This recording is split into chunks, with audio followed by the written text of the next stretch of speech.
Welcome students to the physics online classes.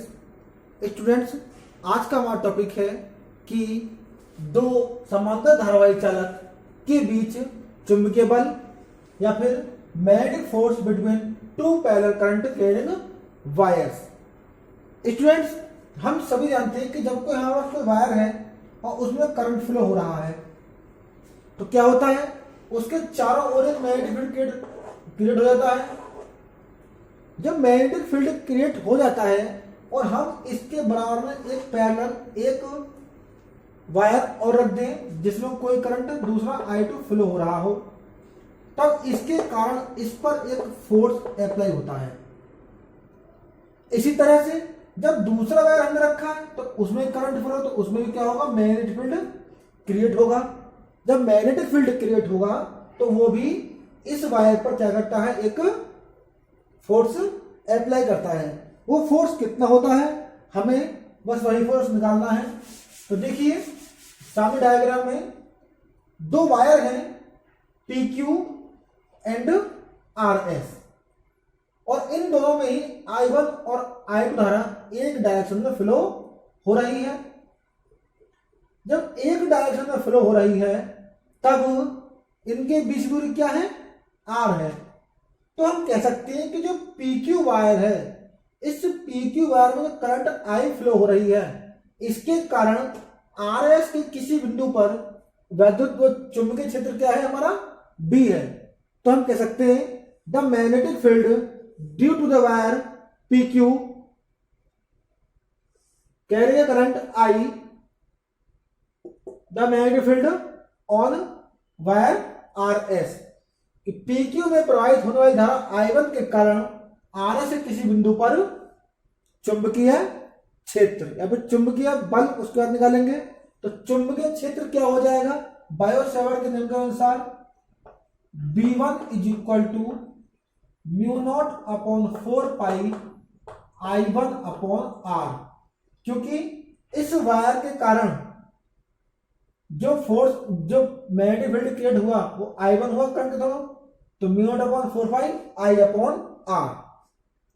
अब हम कहते हैं कि इस चुंबकीय क्षेत्र के कारण कि PQ के कारण में I1 करंट फ्लो हो रहा है, I1 के कारण B1 मैग्नेटिक फील्ड क्रिएट हो रहा है, और जब R दूरी पर ये कोई कंडक्टर रखा हुआ है तो इस B1 के कारण उस पर एक फोर्स अप्लाई होता है। तो हम कह सकते हैं कि तार RS पर B1 के द्वारा लगने वाला चुंबकीय बल क्या हो जाएगा, इसको देखिए हम थोड़ी वे में लिख लेते हैं कि RS तार पर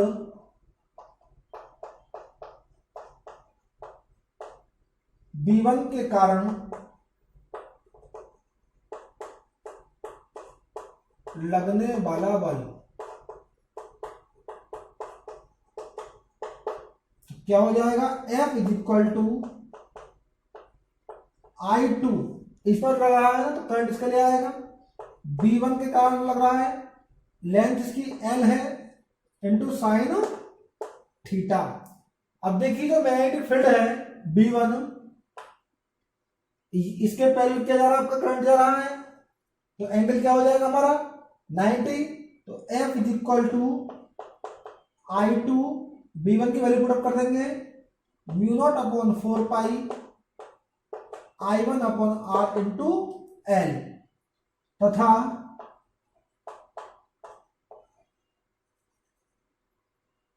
RS तार की प्रति एकांक लंबाई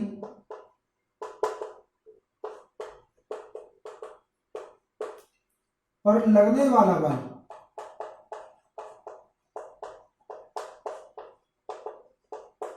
क्या हो जाएगा भाई, F upon L is equal to mu naught upon 4 pi I1 I2 upon R। तो ये वो फोर्स होगा जो PQ वायर के कारण जो मैग्नेटिक फील्ड आ रहा है उसके कारण RS पर लगेगा। स्टूडेंट्स, जस्ट इसके अपोजिट जब वायर RS है और इसमें करंट I2 फ्लो हो रहा है तो इसके कारण भी इस पर एक मैग्नेटिक फील्ड क्रिएट होगा और उस मैग्नेटिक फील्ड के कारण इस पर भी एक फोर्स लगेगा। तो वो फोर्स में क्या आएगा, F/L is equal to μ0/4 I1 R2 R, और यूनिट क्या बन जाएगी इसकी, Nm/मीटर। तो उस स्थिति में जब I1 I2 है, V1 V2 हो जाएगा इसके लिए और डिस्टेंस R होगी, जो फोर्स आएगा कि RS तार के कारण PQ तार पर लगने वाला बल F/L is equal to μ0/4 I1 I2 R Nm/मीटर। तो स्टूडेंट्स यही होगा कि हमारा इनके बीच लगने वाला फोर्स। अब इसमें दो केस हैं। Case number first, if the current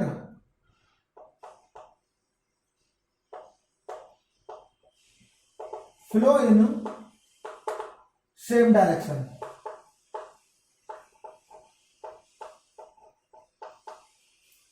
जब करंट सेम डायरेक्शन में फ्लो होगा तो फोर्स कैसा होगा, उनके बीच एक अट्रैक्शन फोर्स लगेगा। कैसा फोर्स होगा, अट्रैक्शन फोर्स। और जब if the current flow in opposite direction, जब करंट अपोजिट डायरेक्शन में फ्लो होगा तब वहां पर क्या होगा, आपका रिपल्सिव करंट, रिपल्सिव फोर्स। तो स्टूडेंट्स ये था आपका topic, magnetic force between two parallel current carrying wires. Thank you.